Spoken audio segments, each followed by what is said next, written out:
ये विवाह सुख नहीं विनाश लाएगा। ऐसा युद्ध पहले कभी नहीं हुआ और इस नरसंहार के बीच एक व्यक्ति अकेला खड़ा होगा।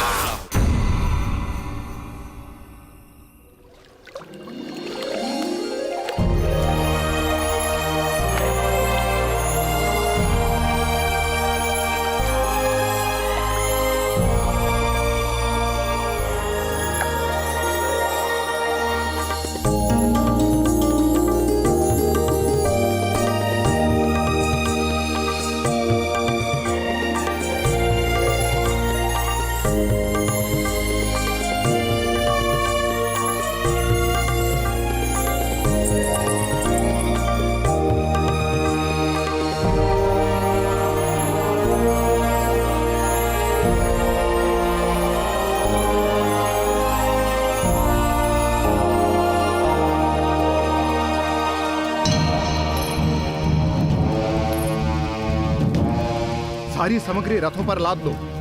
सुबह होते ही हम मगध से प्रस्थान करेंगे।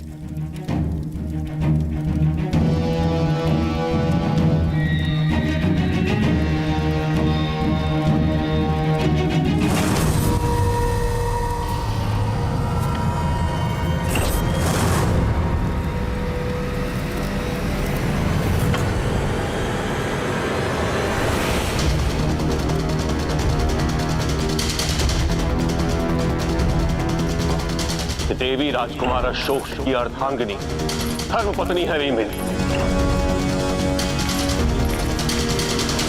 कौरवकी!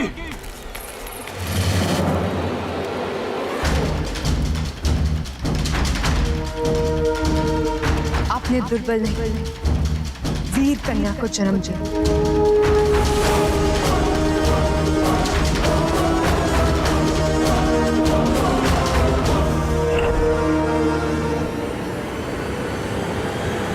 शोक और अपने इस अंतिम संबंध को काट रही।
आज आभास हुआ है कि राजवंशियों के जीवन से बेहतर तो हम लोगों का जीवन है।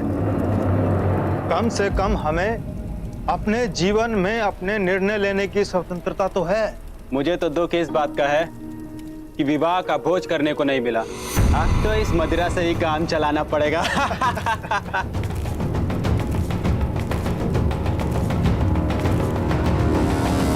क्षमा क्षमा क्षमा।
पहली बार मिले थे तो हमने सोचा भी नहीं था कि उस भेंट का अंत इतना सुखद होगा। वरना है तुम, आरंभ में हम कितना लड़ते थे।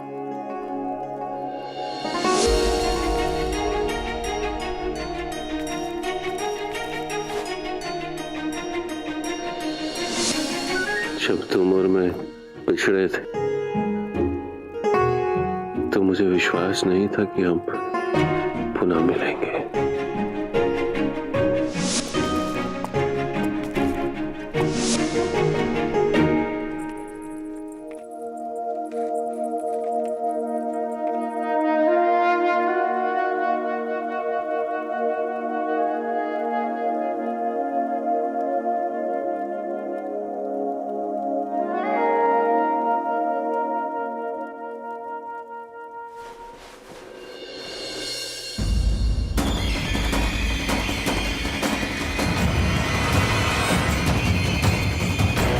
संभवतः ये नियति की अपनी शैली ही तो है।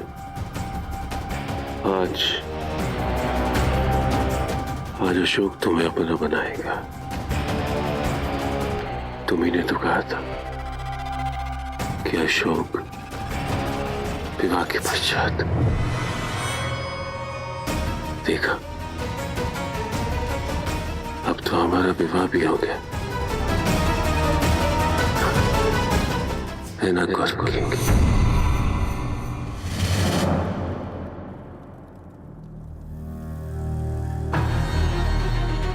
अब तो तुम मेरी अर्धांगिनी हो। मेरा संपूर्ण अधिकार है तुम पे। अब तुम्हें और मुझे एक होने से कोई नहीं रोक सकता।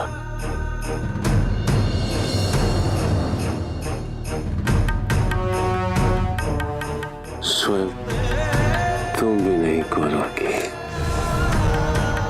मेरी करोगे।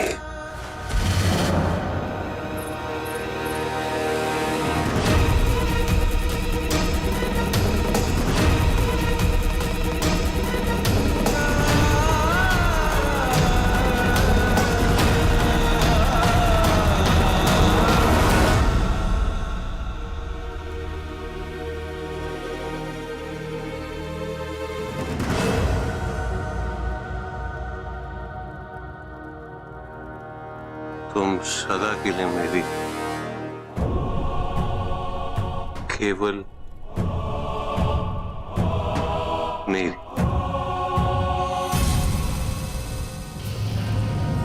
मेरी कौरवी। कौरवी नहीं, देवी।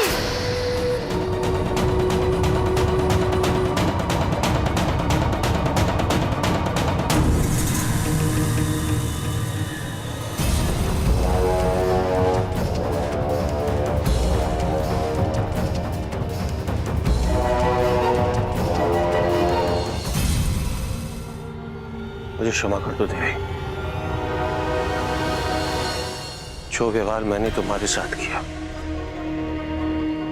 ऐसा व्यवहार किसी भी पुरुष को किसी भी स्त्री के साथ करने का अधिकार नहीं।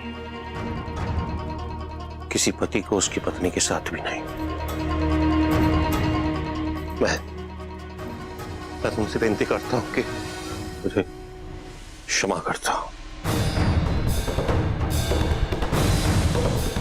तुम्हें अशोक के जीवन में अपना स्थान बनाना होगा। जब तक तुम स्वयं को नहीं संभाल पाओगे, अशोक को कैसे संभालोगे?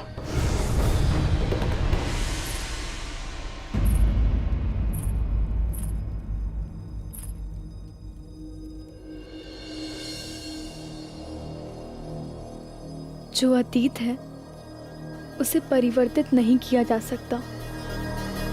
ना ही ये सत्य परिवर्तित हो सकता है कि हमारे बीच मित्रता थी और सदैव रहेगी। मैं समझती हूँ कि कौरवी तुम्हारा पहला प्रेम है और सदैव रहेगा। और पहले प्रेम को भुलाना आसान नहीं होता।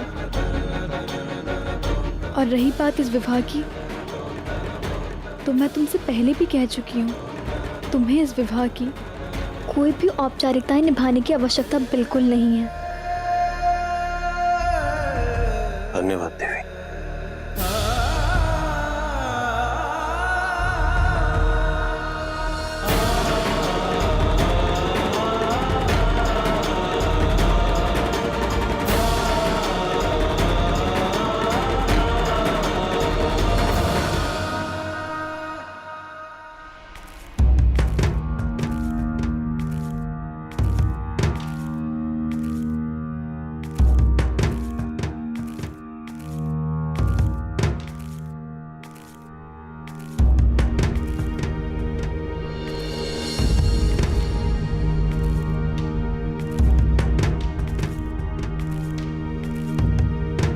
मनुष्य को अपने कर्मों का फल मिल ही जाता है धर्म जी।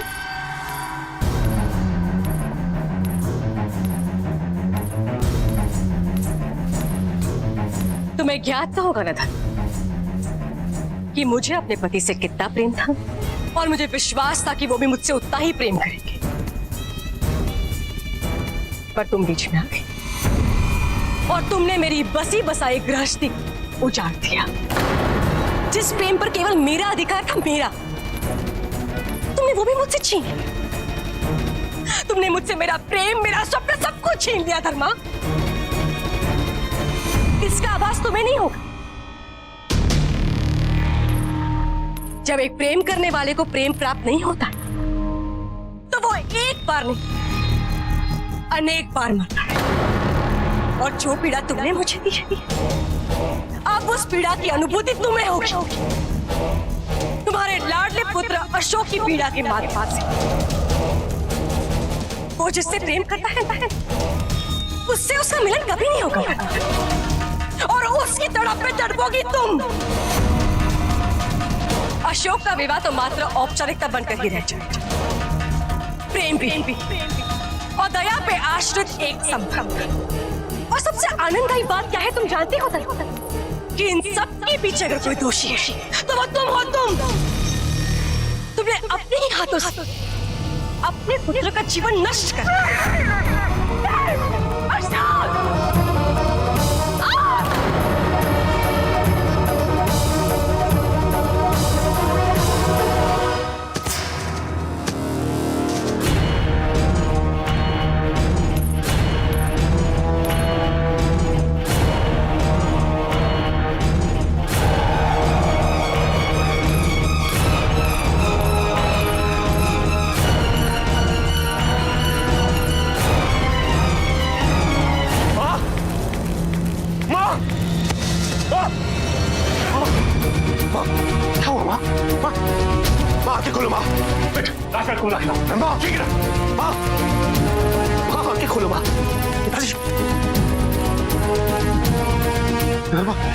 धर्मा आंखें खोलो।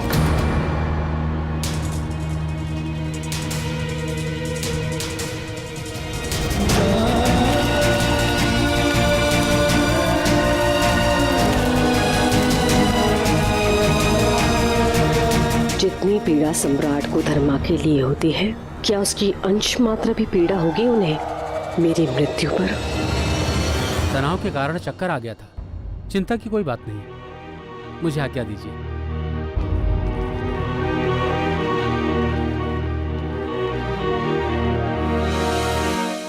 मैं ठीक हूँ वीट, तुम जाके विश्राम करो। नहीं माँ, मैं आपके पास बैठूंगा। वेद, अपनी माँ की बात सुनो, जाओ अपने कक्ष में जाओ। माँ, अब आप उद्विग्न मत होइए, मैं आपको कभी तंग नहीं करूंगा। जो आप कहेंगी मैं वही करूंगा। वेद, गत दिनों में आपने जितना अपने आप को संभाला है उससे मुझे ये विश्वास हो गया है कि अपनी सोच से भी कई अधिक साहसी हुए हैं आप। जितना वीर आप अपने आप को समझते हो उससे कई ज्यादा वीर है आप। जितना बुद्धिमान आप अपने आप को समझते हो उससे कई अधिक बुद्धिमान है आप। जय, आराम कीजिए। अपना ध्यान रखिएगा माँ।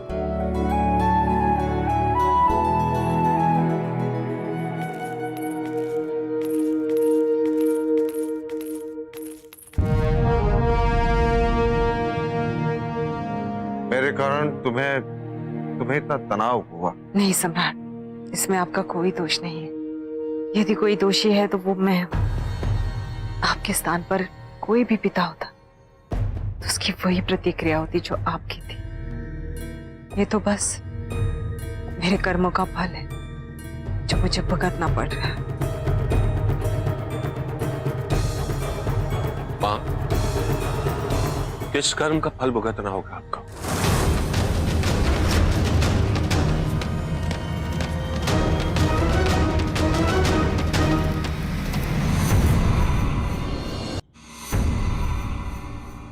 मैंने तुम्हारा नाम अशोक रखा। बचपन से लेकर आज तक तुमने अपने नाम का सार्थक किया। मुझे सदैव शोक से दूर रखा कि मैं तुम्हें दुख के अतिरिक्त और कुछ नहीं दे पाई। राजवंशी नहीं थी मैं, इसलिए तुम्हारा बचपन पितृविहीन रहा। किशोरावस्था संघर्षहीन भी थी और युवावस्था में भी संकट से घेरे रहे तो। और अब तुम्हारा ये प्रेम विहीन विवाह मुझे क्षमा कर दो अशोक। तुम्हारे लिए ये सब कुछ अचानक हुआ कि तुम मेरे लिए अचानक नहीं था। मैं भली भांति चाहती थी अशोक कि तुम और गौरव की कभी एक नहीं हो पाओगे और तुम्हारा विवाह देवी से होगा। लोग यही समझते हैं कि अशोक ने देवी से विवाह क्रोध में आवेश में आकर कौरवी के उकसावे के कारण किया। तो सत्य ये नहीं है। सत्य ये है कि नियति ने तुम्हारा विवाह पूर्ण निर्धार कर रखा और इस विवाह के लिए मैंने देवी को पहले से ही समझाना आरंभ कर दिया। मैंने तो बस नियति की लिखी की पूर्ति में सहायता थी।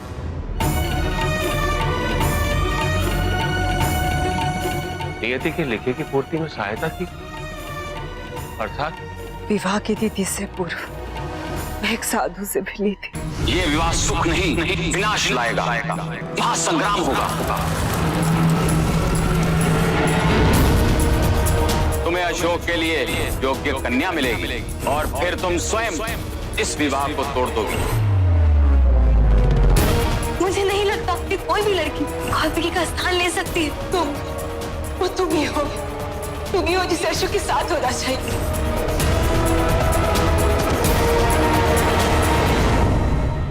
इतना कुछ हो गया माँ और मुझे अब पता चल रहा है। इतने दिनों से आप अपने हृदय पे इतना बड़ा बोझ लिए जी रही थी। आपने अपने पुत्र को भनक तक नहीं लग रही थी। इतना पराया कब कर दिया आपने मुझे माँ?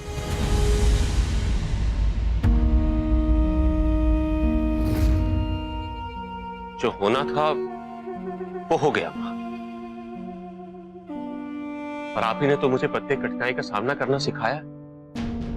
मैं हर बाधा को, हर विघ्न को केवल इसीलिए पार कर पाया हूं क्योंकि मेरे पास आपकी दी हुई शक्ति रही, आपका आशीर्वाद रहा है। मेरे लिए तो सबसे बड़ी क्षति मेरे गुरुवर चाणक्य की हत्या थी। यदि मैं उससे उभर गया मां तो ये क्या? आप एक बार मुझसे कह देती, आपके लिए तो मैं किसी पत्थर से विवाह कर रहा था।